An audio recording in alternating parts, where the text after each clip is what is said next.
Bienvenue à Façonner le Canada, 150 ans de décisions marquantes. Le Canada que nous connaissons aujourd'hui ne s'est pas construit par hasard.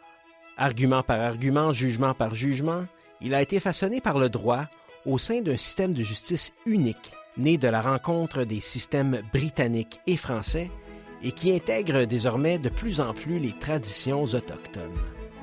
Dans cette série, nous soulignons le 150e anniversaire de la Cour suprême du Canada en décodant les grandes décisions qui ont défini nos droits, nos libertés et notre identité collective. Droits criminels, droits autochtones, partage des compétences, des arrêts qui ne sont pas que de l'histoire ancienne. Ils façonnent encore notre quotidien. Je suis votre animateur Hugo Martin et à travers des rencontres exclusives avec les 9 juges de la Cour suprême et des experts constitutionnels, nous explorerons le contexte de ces jugements, leur impact et leur résonance aujourd'hui. À l'été 1989, le Canada retient son souffle. L'avortement a été décriminalisé l'année précédente avec l'arrêt Morgan-Taylor, mais un vide juridique persiste. C'est dans ce contexte explosif que survient l'affaire Tremblay contre Daigle. Pour en discuter, nous recevons la professeure Louise Langevin.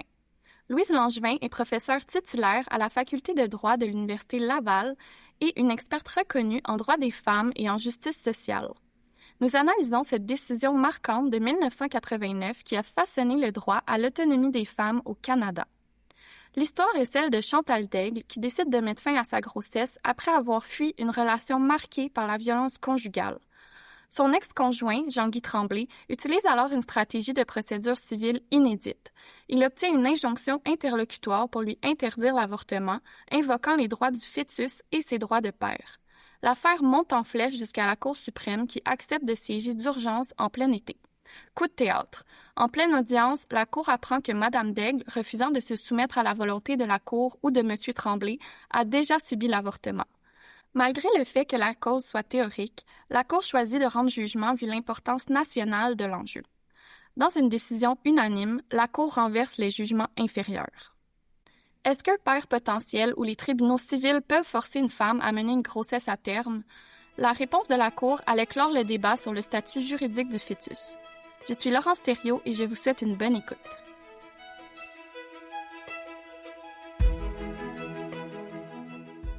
Professeure Louise Langevin, bienvenue à Façonner le Canada, 150 ans de décisions marquantes. Bonjour Hugo et je vous remercie pour l'invitation.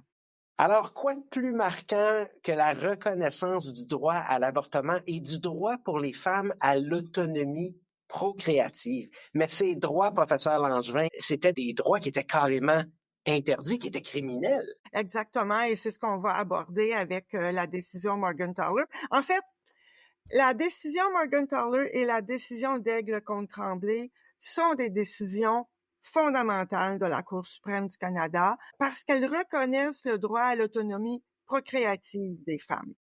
Et c'est de ce point de vue-là que je vais aborder ces deux décisions, leur caractère fondamental.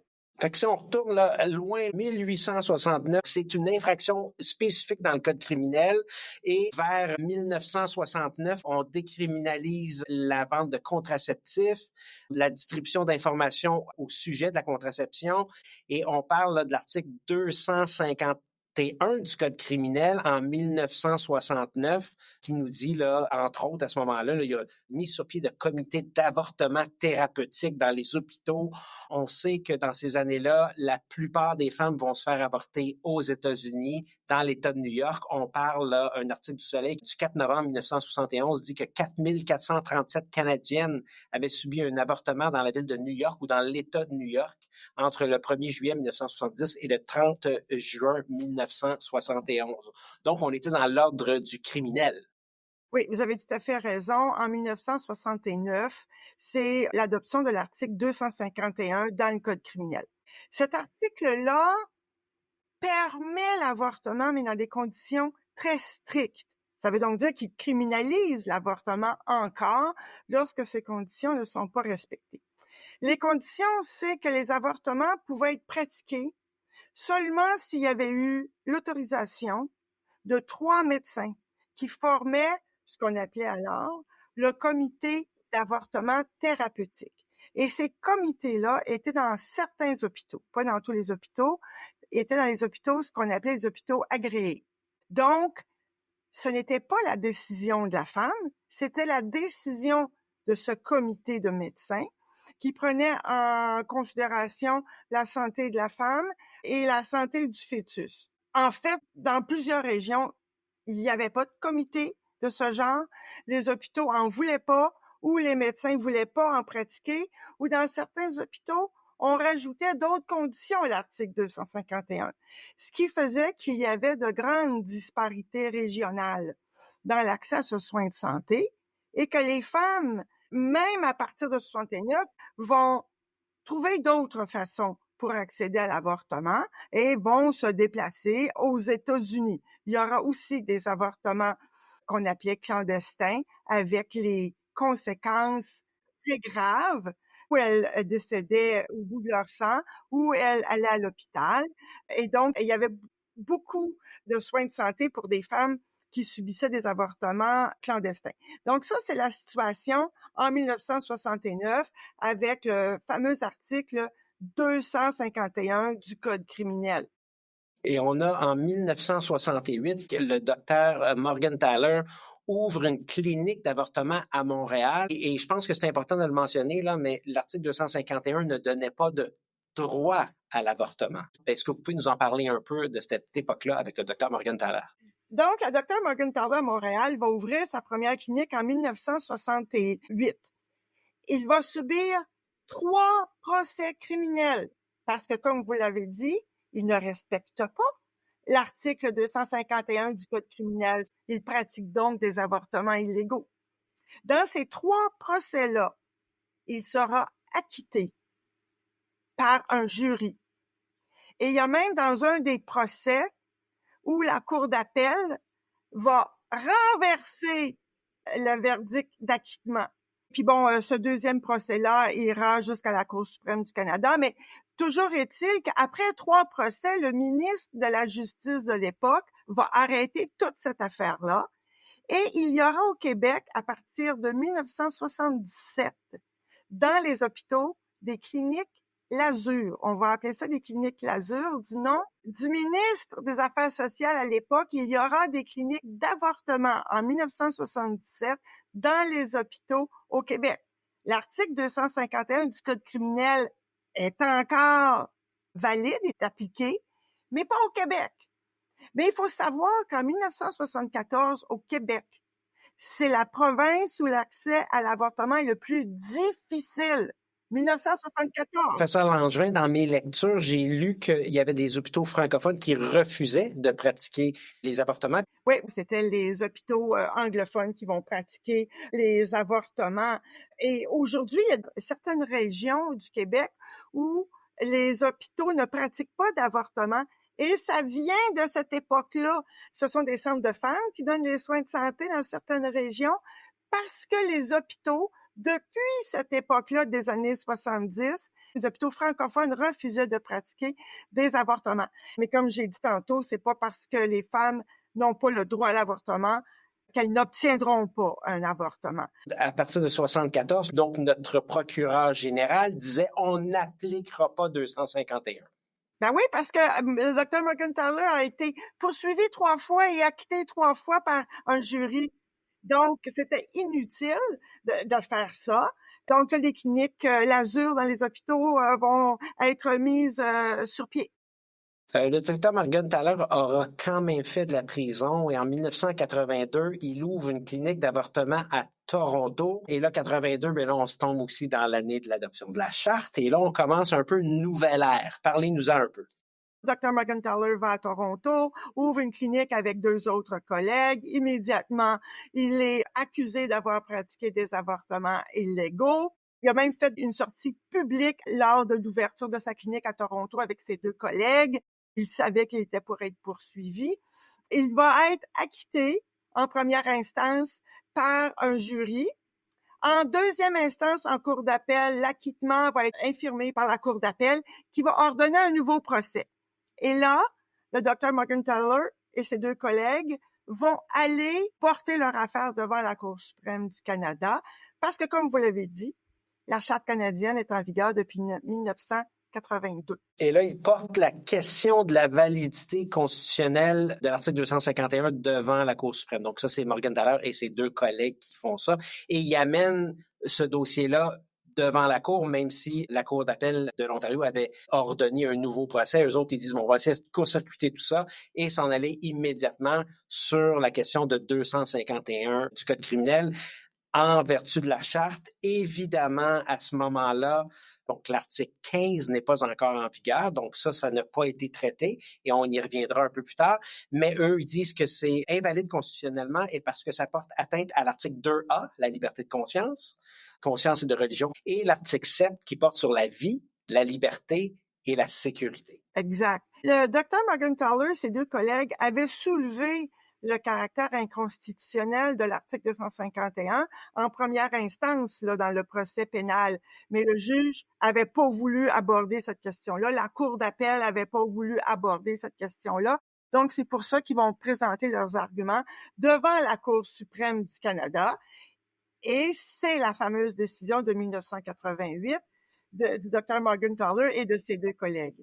251 disent que c'est une ingérence dans la vie des femmes et que c'est pas conforme aux règles de justice fondamentale et ne peut être sauvegardé en vertu de l'article 1er, l'article 1 de la Charte là, qui permet, dans certaines conditions strictes, que des atteintes à des droits fondamentaux soient maintenues si l'atteinte est justifiée dans une société libre et démocratique. Là, on est en 85 et on s'en va dans une autre ère de société libre et démocratique. Qu'est-ce qui se passe à la Cour suprême avec Morgan Thaler? À la Cour suprême, la question de l'avortement est soulevée. Vous pouvez imaginer les débats dans les journaux. Les historiens nous ont bien relaté cette histoire-là, les manifestations devant la Cour suprême du Canada des groupements anti-choix. Et cette décision-là est une décision intéressante. D'abord, il y a 4 opinions différentes. Il y a une opinion de 2 juges dissidents. Les juges McIntyre et Laforêt étaient dissidents dans cette affaire-là. Oui, c'est ça. Et il y a 3 autres opinions qui sont dans la majorité, mais on peut pas dire qu'il y a une décision qui est plus majoritaire qu'une autre. Il y a l'opinion de la juge Wilson. Là, c'est important, professeur Langevin, de dire que la juge Wilson, c'était la seule femme, en fait la première femme, sur un banc de 9 juges, c'était la seule qui s'est penchée sur la véritable question. C'est la seule, et elle le dit très bien, qu'elle se penche sur la question fondamentale, la question du droit à l'avortement.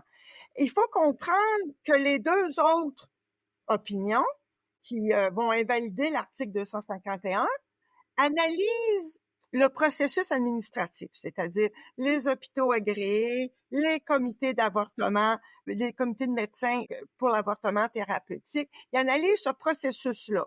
Et ils arrivent à la conclusion qu'il y a trop de disparités régionales, que la santé physique, psychologique des femmes est menacée. Et c'est pour ça qu'ils vont déclarer l'article inconstitutionnel. Mais on peut supposer que si ce processus avait fonctionné, si les comités d'avortement thérapeutique avaient vraiment fonctionné, on peut penser que ces juges-là auraient dit qu'il n'y en avait pas de problème, que les femmes avaient accès à l'avortement en passant par l'hôpital puis ces comités-là. Donc, la juge Wilson, et sa décision est encore très pertinente et très intéressante à cette époque-là. La juge Wilson se penche donc, elle le dit, sur la question fondamentale, c'est-à-dire, est-ce qu'on peut forcer une femme à mener à terme un accouchement qu'elle ne veut pas? Et elle va poser la question, quelle conscience? La conscience des élus? Ce n'était que des hommes à cette époque-là. La conscience des élus ou la conscience des femmes? Puis elle va clairement dire qu'une femme ne peut pas être un moyen pour une fin qu'elle n'a pas choisie, que les êtres humains sont capables de prendre leurs propres décisions dans leur vie personnelle sans ingérence de l'État. J'aimerais citer d'ailleurs la juge Wilson directement parce qu'elle nous dit bien, en s'interrogeant sur le respect des droits fondamentaux de la femme enceinte, elle dit elle est littéralement traitée comme un moyen pour une fin qu'elle ne désire pas et qu'elle ne contrôle pas. Elle subit une décision prise par d'autres sur l'éventuelle utilisation de son corps pour alimenter une nouvelle vie. C'est vraiment inspirant de lire ça, et c'est vraiment ça la véritable question. Et c'était pas une question de procédure. Ouais, c'était pas une question de procédure du tout, c'est une question de droit fondamental. Bon, la juge Wilson est très influencée par ce qui se passe aux États-Unis. La décision Roe versus Wade a été rendue et la juge Wilson va citer cette décision-là et elle cite aussi le fondement de cette décision-là. Je vous rappelle que Roe versus Wade a été invalidé par la Cour suprême des États-Unis en 2022 parce que la Cour suprême des États-Unis a dit qu'il n'y avait pas de droit à la vie privée dans le 14e amendement de la Constitution américaine. Mais dans Roe versus Wade, la juge Wilson va utiliser le droit à la vie privée, c'est-à-dire le right to privacy, comme fondement pour dire que les femmes ont le droit de prendre leurs propres décisions personnelles pour elles-mêmes. Mais aussi dans sa décision, la juge va proposer l'approche trimestrielle, de gestation trimestrielle. En faisant cela, elle s'inspire des autres pays à cette époque-là. Je vous ferai remarquer que tous les pays occidentaux, ou à peu près, ont une loi sur l'avortement, sauf le Canada, et qui permettent l'accès à l'avortement pendant le premier trimestre ou à peu près. Et après ça, ce sont des médecins qui vont prendre la décision. Donc, elle aussi va suggérer aux législateurs une telle loi, parce qu'elle, dans sa tête, elle se dit, bon, le législateur va adopter une loi, et elle suggère cette approche trimestrielle. Bon, aucun législateur va adopter cette approche-là, mais bon, elle est très influencée par les États-Unis à ce moment-là. Mais vraiment, le fait qu'elle utilise le right to privacy comme fondement et ce droit de choisir pour soi-même, on est en 88 à cette époque-là, c'est vraiment, je dirais, avant-gardiste.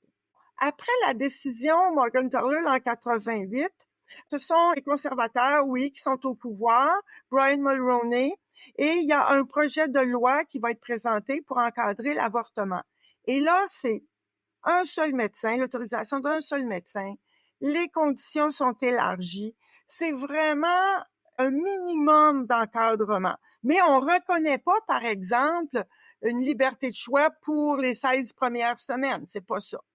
Donc, ce projet de loi sera voté à Ottawa, à la Chambre des communes, passera ensuite au Sénat. Et en janvier 91, le Sénat, par une seule voix, va voter contre ce projet de loi-là. Et plus jamais le gouvernement fédéral, c'est-à-dire un gouvernement au pouvoir par l'exécutif, va présenter un projet de loi pour criminaliser l'avortement. Il y a eu de 2005 à 2015, pendant le règne des conservateurs à Ottawa, des députés d'arrière-ban qui ont présenté de très nombreux projets de loi privés pour criminaliser l'avortement, mais ces projets de loi-là ne sont jamais allés très loin. Donc, c'est pour ça que je vous dis qu'il n'y a jamais eu de projet de loi par le gouvernement au pouvoir, par l'exécutif du gouvernement, qui a présenté un projet de loi pour criminaliser l'avortement. Donc, depuis 1988, au Canada, il n'y a pas de criminalisation de l'avortement. Et dans ce sens, le Canada, dans les pays occidentaux, est un modèle à suivre, parce que jamais une femme au Canada peut être criminalisée, ni le fournisseur de soins, pour avoir obtenu et avoir procuré un avortement au Canada. Donc, le Canada est maintenant un modèle dans ce domaine-là, là. Je voudrais faire quelques précisions pour nos auditeurs. Donc, le droit de légiférer en matière criminelle, c'est une compétence qui appartient au fédéral. Le droit de légiférer en matière de santé, c'est une compétence qu'on dit provinciale. Et est-ce que je me trompe là, dans ces années-là, professeur Langevin, certaines provinces ont adopté certaines lois ici et là, mais c'était plus pour encadrer des règlements qui visaient pour limiter un peu cet accès-là, mais on ne pouvait jamais le criminaliser au niveau des provinces. C'est ça. Donc, après Morgentaler, la balle a été envoyée dans le camp des provinces. Ça, il y a des provinces qui ont dit, nous autres, on va criminaliser ça. Ces provinces-là ont essayé de criminaliser. Elles se sont faites rapidement taper sur les doigts par les tribunaux pour dire, vous pouvez pas criminaliser. Ce n'est pas de votre compétence. Donc, les provinces ont dit, OK, on va simplement limiter les soins de santé ou on n'en donnera pas du tout de soins de santé. Par exemple, il faut se rappeler, malheureusement, que jusqu'en 2017, là, à l'île du Prince-Édouard, il n'y avait pas de soins d'avortement sur l'île. Il fallait que les femmes aient d'abord l'autorisation d'un médecin sur l'île. Ensuite, elles pouvaient sortir de l'île et aller dans une province voisine pour obtenir un avortement. 2017. Et le gouvernement de l'île a changé sa position parce qu'il était poursuivi par un groupe de femmes et il savait très bien qu'il était pour perdre. Donc, depuis 2017, il y a des soins d'avortement, un accès à l'avortement sur l'île. Et il n'y a pas si longtemps, jusqu'à temps que le Nouveau-Brunswick soit dirigé par une femme. Le Nouveau-Brunswick couvrait les avortements qui étaient pratiqués dans des hôpitaux. Il y avait 2 hôpitaux qui pratiquaient des avortements. Mais les femmes qui allaient en clinique privée, il y en avait une seule clinique à Moncton, elle est maintenant fermée, les avortements pratiqués dans une clinique privée n'étaient pas couverts par le système de santé. Maintenant, ça a été changé au Nouveau-Brunswick. Avec Suzanne Holt, qui est la première femme, d'ailleurs élue. Elle est élue le 2 novembre 2024. Exact. Mais la clinique d'avortement à Moncton, elle est maintenant fermée. Mais c'est pour vous dire qu'il y a des réticences à financer ce soin de santé, puis peut-être qu'on devrait le rappeler. L'avortement est le soin de santé le plus courant dans la vie des femmes. Une femme sur 3 aura besoin d'un avortement. Donc, c'est un soin de santé important pour les femmes. Et comme je vous ai dit, c'est pas parce qu'il y a des difficultés d'accès qu'il n'y aura pas d'avortement. Mais maintenant, avec l'avortement médicamenteux, ce qu'on appelle la pilule abortive, l'avortement est encore plus accessible. Mais quand même, après l'affaire Morgentaler, les provinces ont continué à vouloir refuser ce soin de santé et c'est au Québec que l'avortement, à partir de ce moment-là, a été le plus accessible et il l'est encore aujourd'hui. C'est pas parfait, là, je dis pas que c'est parfait, mais quand on compare avec les autres provinces canadiennes, c'est au Québec où on a la moitié des points de service en matière d'avortement. La moitié des points de service, de tous les points de service au Canada, sont au Québec. Donc, on part pratiquement de F à A+. Donc, on revient rapidement sur Morgentaler. Aucun juge n'aborde la question de la reconnaissance ou non du statut juridique du fœtus dans Morgentaler. 251 est déclaré inconstitutionnel en 1988, mais n'est abrogé qu'en juin 2019. Exact. Et là, on se retrouve en 1989 où des avocats et un demandeur, je pourrais dire, imaginatif, ont décidé de demander d'empêcher une femme de subir un avortement. Et on est dans l'affaire Tremblay contre Daigle, dont la décision est rendue en 1989 et jugée et entendue en 1989. Ça s'est fait quand même assez vite, tout ça. Les faits de l'affaire, professeur Langevin, si vous pouvez nous les rappeler. Peut-être simplement dire que l'affaire Daigle contre Tremblay est une affaire de violence conjugale. À cette époque-là, on le percevait pas et on le nommait pas. Mais aujourd'hui, on le dit, c'est une affaire de violence conjugale et pas juste de violence conjugale, de violence du système de justice. Ici, monsieur, qui est violent, va demander une injonction. C'est quelque chose, là. Alors, pour nos auditeurs, une injonction, c'est un recours civil, premièrement, qui vise à forcer de faire ou de ne pas faire quelque chose. On est plus habitué dans un système civiliste de forcer quelqu'un à faire quelque chose. Donc, on dit, monsieur le juge, forcez telle personne à construire un muret de rétention entre les 2 terrains parce que ça me cause un dommage. Mais ici, c'est pas ça que M. Tremblay a décidé de faire. Il a décidé de demander à la Cour d'intervenir dans le cadre d'une injonction pour empêcher Mme Daigle de ne pas faire, de ne pas obtenir un avortement qui était de son choix pur. Donc, il voulait empêcher Mme Daigle d'obtenir un avortement. C'est ça. Elle est enceinte de 17 semaines. C'est une relation violente. Elle veut se sortir de cette relation-là.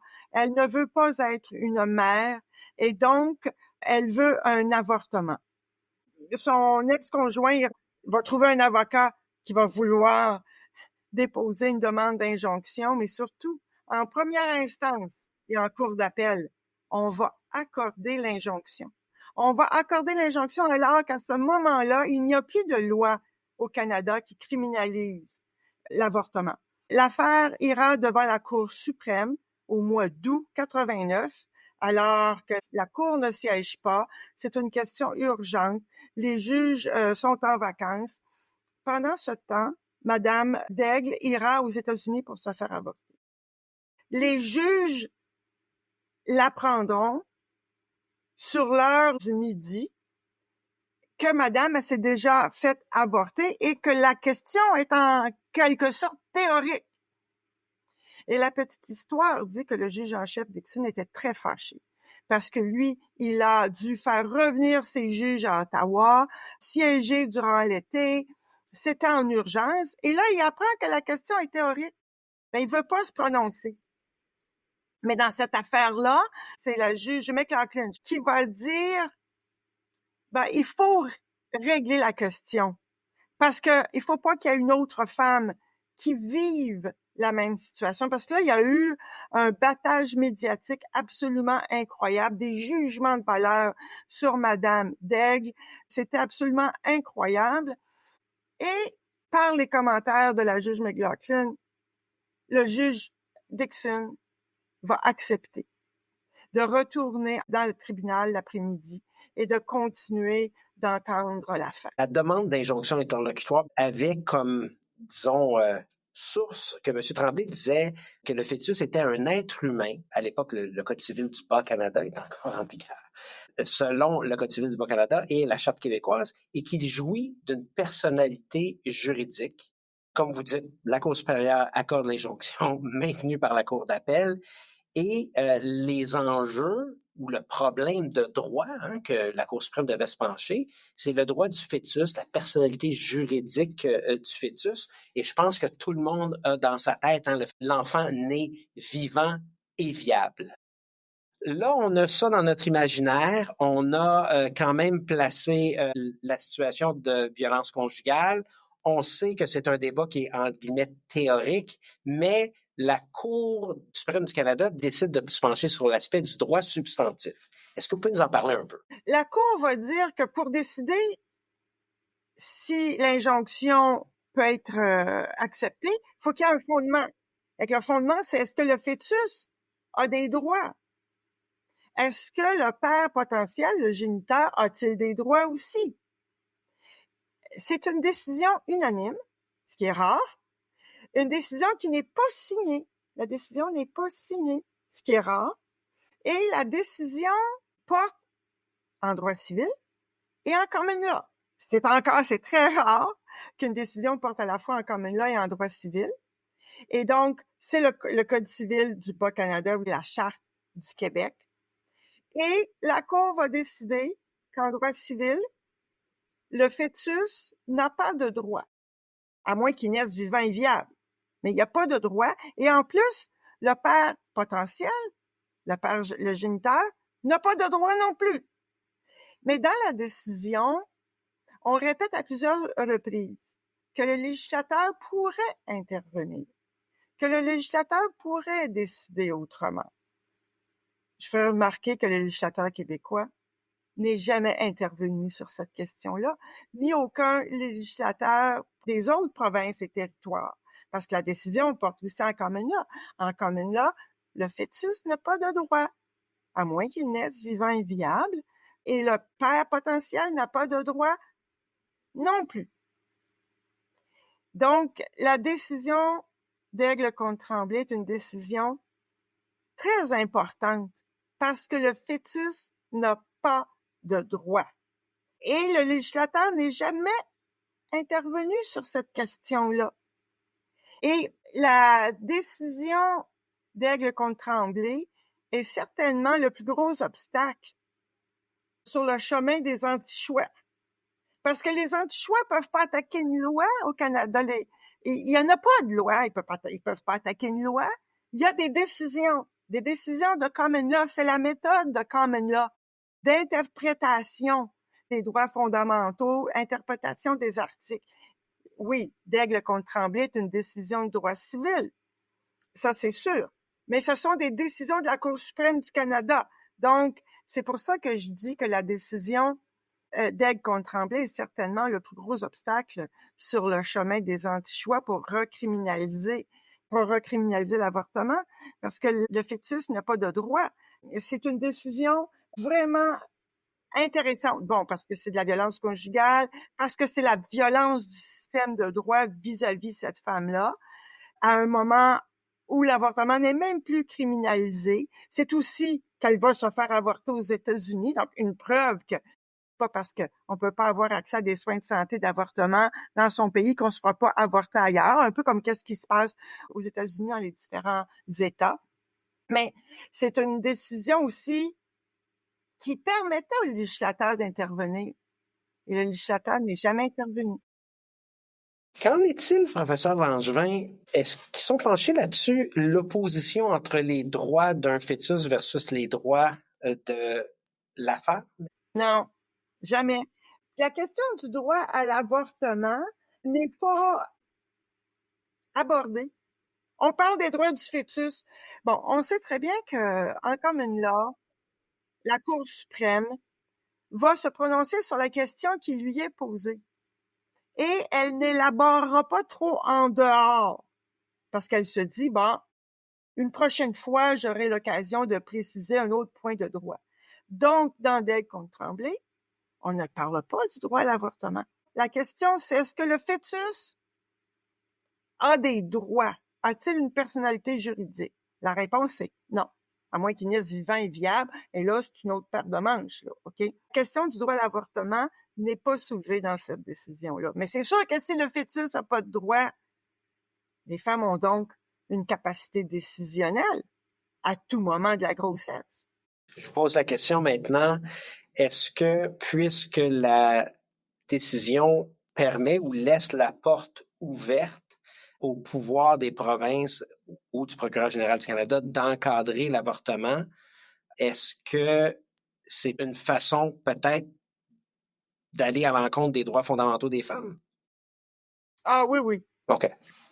Donc, c'est un peu pour ça qu'on ne bouge pas non plus.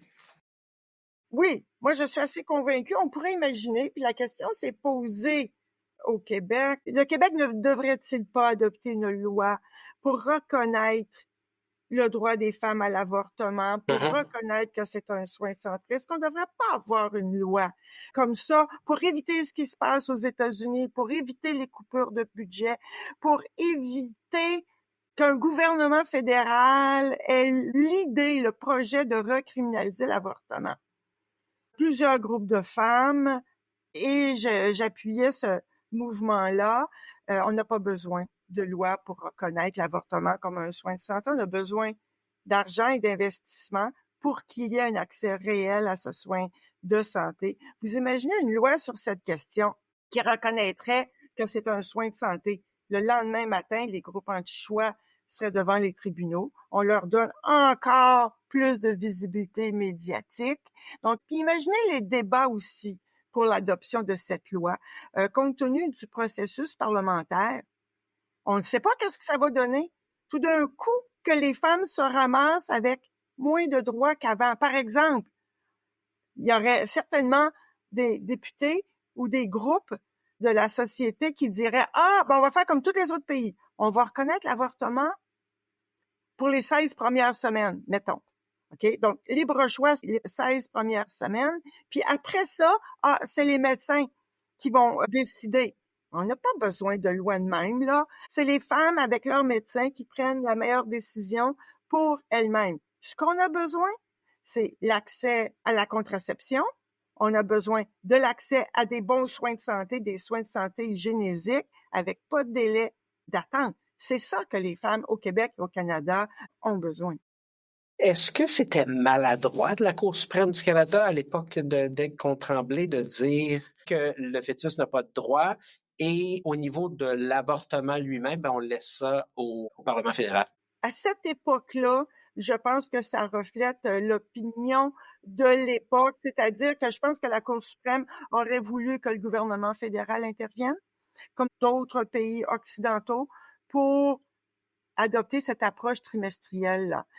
Parce que dans le fond, au Canada, plus de 90% des avortements ont lieu au cours des 3 premiers mois. Et les avortements après, plus de 3 mois, sont très rares, dans des situations très particulières. Et on n'a pas besoin de loi là, pour ça, là, OK? Les statistiques que j'ai lues, c'était dans le 2e trimestre, c'est beaucoup plus pour des conditions médicales dangereuses pour la mère. Question encore pour vous. Si je vous demandais d'entrecouper les 2 décisions, là, Morgentaler et Daigle, qu'est-ce qu'on retient? Qu'est-ce que nos auditeurs doivent retenir de ces 2 décisions-là qui sont, c'est pas des choix au hasard, là. On parle de décisions qui façonnent le Canada. Clairement, c'est des choses qui ont eu un impact qui est durable. On va en parler un petit peu dans la prochaine section. Mais qu'est-ce qu'on doit se souvenir là? Où ça s'entrecoupe ces 2 décisions-là? Bon, ces 2 décisions-là, au-delà qu'elles ont une seule année de différence entre les 2, elles ont quand même été rendues en 1988-1989. Ce qu'on retient, c'est que ces 2 décisions-là sont le fondement du droit à l'autonomie procréative des femmes. Donc, si aujourd'hui, on parle de l'avortement comme un soin de santé et qu'on parle de la capacité décisionnelle des femmes de décider pour elles-mêmes, c'est en raison de ces 2 décisions-là, compte tenu de la Cour suprême de l'époque, compte tenu de leur interprétation. C'est ce qu'on retient. Le juge Wagner s'est prononcé à de nombreuses reprises à l'effet que ce sujet-là est clos au Canada. Vous êtes d'accord? Ah oui, il est clos. Il a dit encore en juin 2024 que pour lui, depuis la décision Morgentaler, le gouvernement fédéral n'est jamais revenu sur la question de la criminalisation. Donc, la question est close.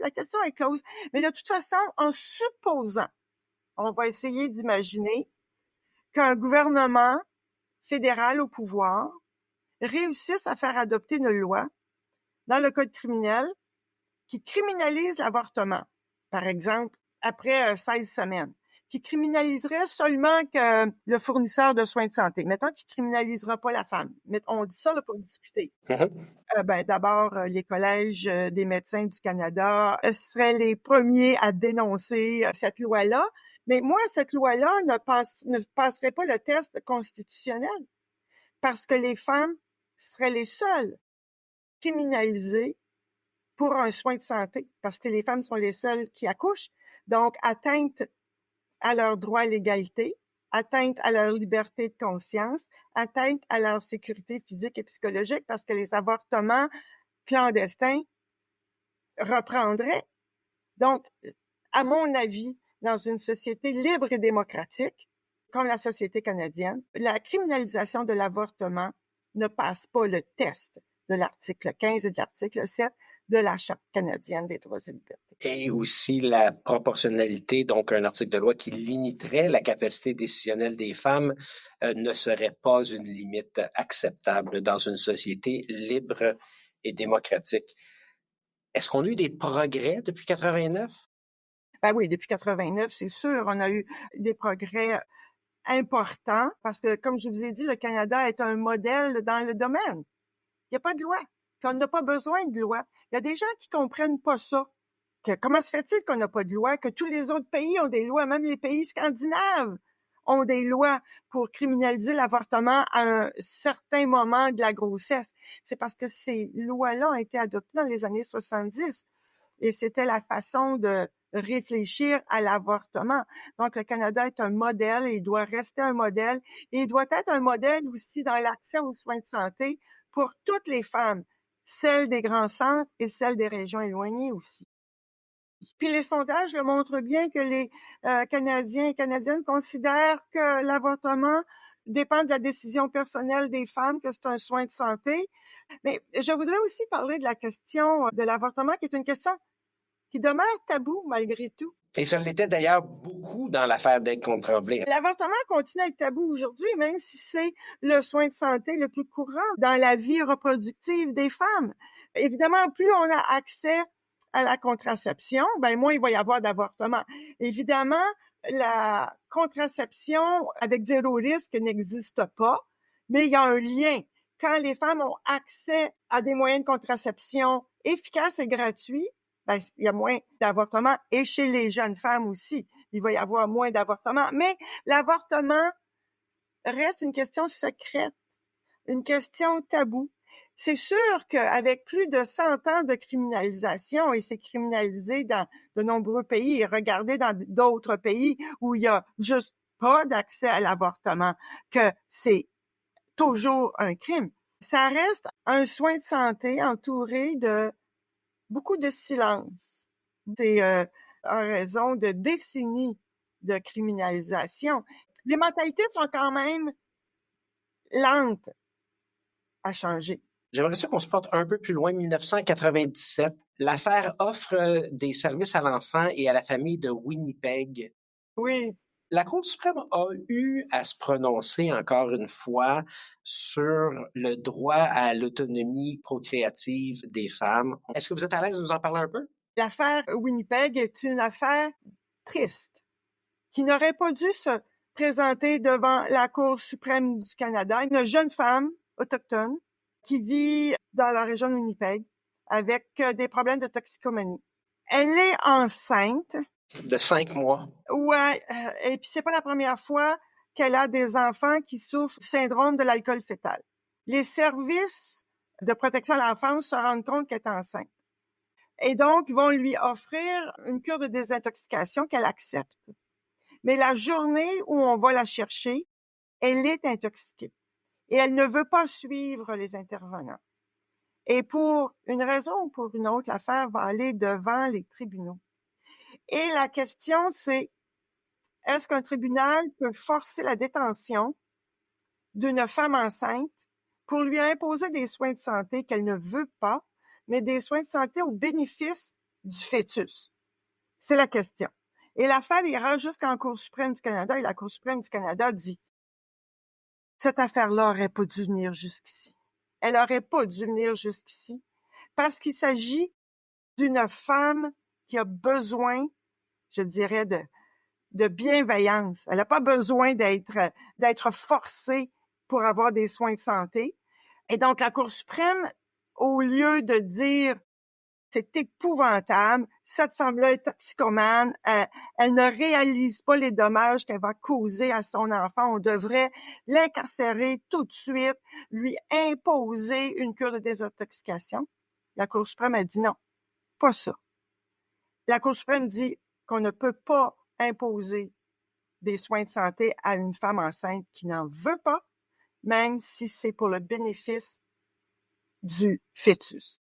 Donc, la Cour suprême a vu plus large ici, puis elle a bien vu les problèmes aux États-Unis avec les crack babies, où des femmes américaines enceintes avec des problèmes de toxicomanie étaient incarcérées dans des prisons parce qu'elles consommaient du crack, et aussi elles étaient incarcérées après la naissance du bébé parce qu'elles avaient consommé du crack et qu'elles avaient menacé la santé de leur enfant.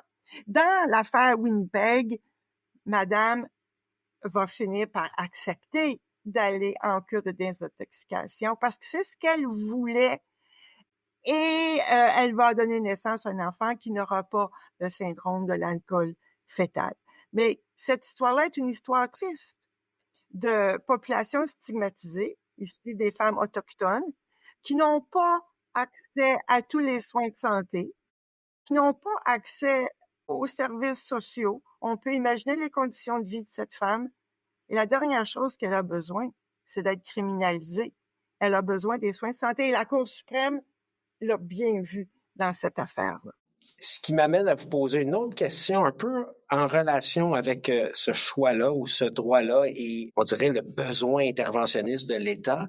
Il y a l'affaire Dobson aussi. 1999, donc 2 petites années après Winnipeg, où on parle d'un accident d'auto avec un enfant à naître. Et on parle encore une fois de l'intervention de l'État. Tout à fait. Autant dans l'affaire Winnipeg que dans l'affaire Dobson ici, on voit la relation particulière entre la femme enceinte et le fœtus. C'est une situation singulière qui n'existe que chez une femme enceinte. Dans cette affaire, c'est un accident de voiture. Dans la province où ça s'est produit, il n'y a pas de système étatique d'indemnisation des victimes d'accidents automobiles. Donc, madame est enceinte, a un accident de la route, elle est fautive, l'enfant naît au monde à la suite de cet accident d'automobile, il est lourdement handicapé, il a besoin de soins de santé. Donc, ce qui va se produire, c'est que le tuteur à l'enfant, qui est le grand-père, va intenter une action contre madame, parce que dans le fond, on cherche une indemnisation par la compagnie d'assurance de madame. Et la question qui se pose, c'est est-ce que un fœtus qui n'est pas encore au monde, il est en gestation, est-ce qu'un fœtus qui vient au monde vivant et viable, mais lourdement handicapé, peut-il intenter une action contre sa mère pour la faute de cette dernière? Et est-ce qu'elle jouait d'une certaine immunité, cette mère-là aussi? Ouais, ben la question, c'est oui, elle va avoir une immunité. Dans l'affaire Winnipeg, le fœtus est pas encore au monde, mais on veut contrôler madame.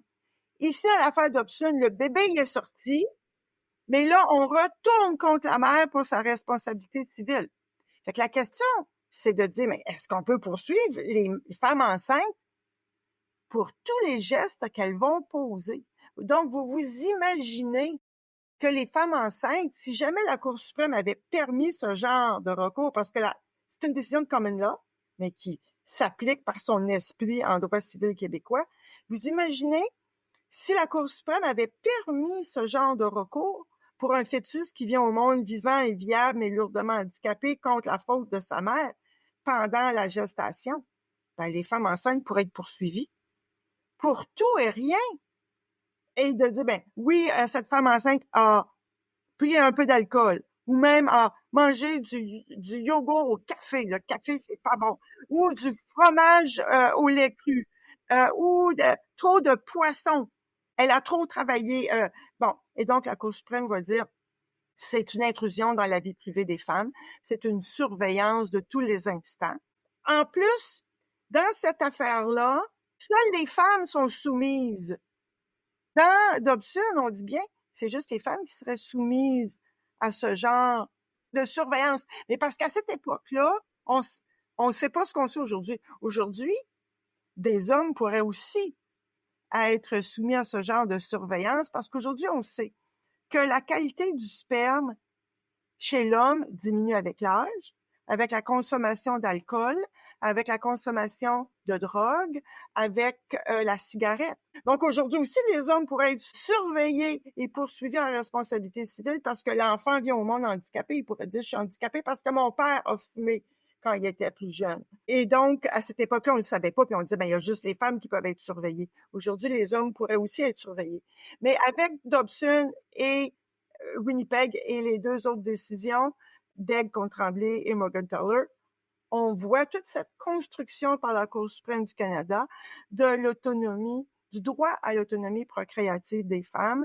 Un fœtus peut pas poursuivre sa mère pour la faute de cette dernière pendant qu'elle était enceinte de lui. Dans Dobson, l'imposition à la femme enceinte d'une obligation légale de diligence à l'égard du fœtus qu'elle porte ou de l'enfant auquel elle donne naissance par la suite ne peut être qualifiée de simple application de règles existantes en matière délictuelle afin de satisfaire aux exigences d'une affaire particulière. Elle constitue plutôt une intrusion grave dans la vie des femmes enceintes qui est susceptible d'entraîner des effets négatifs sur la cellule familiale.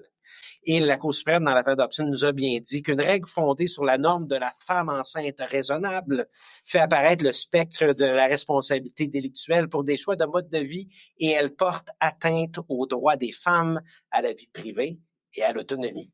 Exact. Mais dans cette affaire-là, la petite histoire dit que la compagnie d'assurance de madame va finir par indemniser l'enfant parce que l'enfant a besoin de soins 24 heures sur 24. Bon, il y aura une forme d'indemnisation, mais on retient cette décision parce qu'on ne peut pas contrôler la vie d'une femme enceinte. En tout cas, le droit ne peut pas contrôler la vie d'une femme enceinte, mais ça ne veut pas dire qu'il n'y a pas des pressions sociales quand même sur les femmes enceintes. Il y a énormément de pression sociale sur le comportement des femmes enceintes. Est-ce que c'est une bonne femme enceinte? Est-ce qu'elle se comporte bien? Est-ce qu'elle fume? Est-ce qu'elle fume pas? On a le jugement facile à l'égard des femmes enceintes. Professeur Langevin, est-ce qu'on est content de notre Cour suprême du Canada face au droit à l'avortement, au droit pour les femmes à l'autonomie procréative? Est-ce qu'on devrait être fier? Est-ce qu'on est satisfait des enseignements de la Cour? Oui, c'est ce à quoi on s'attend d'une Cour suprême du Canada, de la vision, du respect des droits des minorités, une capacité d'imaginer une société plus juste, une société égalitaire, parce que c'est de ça dont on parle. C'est du droit à l'égalité. Depuis Morgentaler, c'est du droit à l'égalité que l'on parle, au fond, c'est-à-dire de reconnaître que les femmes sont des citoyennes à part entière, qu'elles ont le droit de participer dans la société. C'est le droit à l'égalité. Le droit à l'égalité, c'est le droit pas d'être traité de la même façon. C'est le droit d'être reconnu pour les différences et de prendre part à la société. C'est le rôle de la Cour suprême du Canada de reconnaître les droits de tous les citoyens. Professeur Langevin, je vous remercie de vous être prêté à l'exercice, d'avoir partagé vos connaissances avec nos auditeurs. Merci beaucoup. C'est moi qui vous remercie. Merci d'avoir été des nôtres pour cet épisode de Façonner le Canada, 150 ans de décisions marquantes. Comme nous l'avons vu aujourd'hui, le droit n'est pas statique, il est vivant. Chaque décision de la Cour suprême ajoute une pierre à l'édifice de notre société. Pour consulter les arrêts discutés et en savoir plus sur nos invités, rendez-vous sur façonnerlecanada.ca et parcourez les notes de l'épisode. Abonnez-vous sur votre plateforme de balado préférée pour ne rien manquer de cette série soulignant le 150e anniversaire de la Cour suprême du Canada. Merci à tous ceux et celles qui ont contribué à ce projet, notamment la Cour suprême du Canada, le très honorable Richard Wagner, juge en chef du Canada, les honorables Nicolas Casirère, Suzanne Côté, Andromaque Karakatsanis, Sheila Martin, Malcolm Rowe, Mahmoud Jamal, Michel Obonzawin, Mary Moreau, les professeurs Louise Langevin, Jocelyn Downey, Carrie Frock, Naomi Metallic, Karen Drake, Denis Nadeau, Félix Mathieu, Éric Labelle-Eastaff, Marcus Moore, Joel Bakken, Howie Kislowitz, Richard Moon et François Tanguay-Renaud. Merci aussi à Maître Michel Lebrun, Mesdames Sandrine Raymond, Laurence Laperrière, Laurence Thériault, Monsieur Peter Warren et la productrice Madame Constance Saint-Pierre. Ce projet a été rendu possible grâce au gouvernement du Canada. Ici Hugo Martin et je vous dis à la prochaine.